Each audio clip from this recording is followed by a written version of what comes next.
Dneska takový téma, o kterým se ne každý rád baví. Skoro nikdo by to asi neřekl.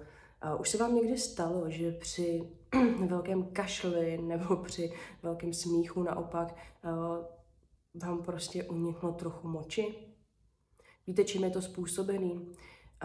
Spousta lidí si myslí, že únik moči nebo nějaká třeba částečná inkontinence je věkem.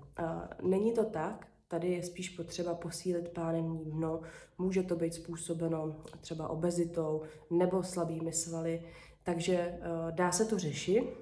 Dost často na to teď poslední dobou narážím, proto točím tohle video. A tam je potřeba posílit pánevní dno.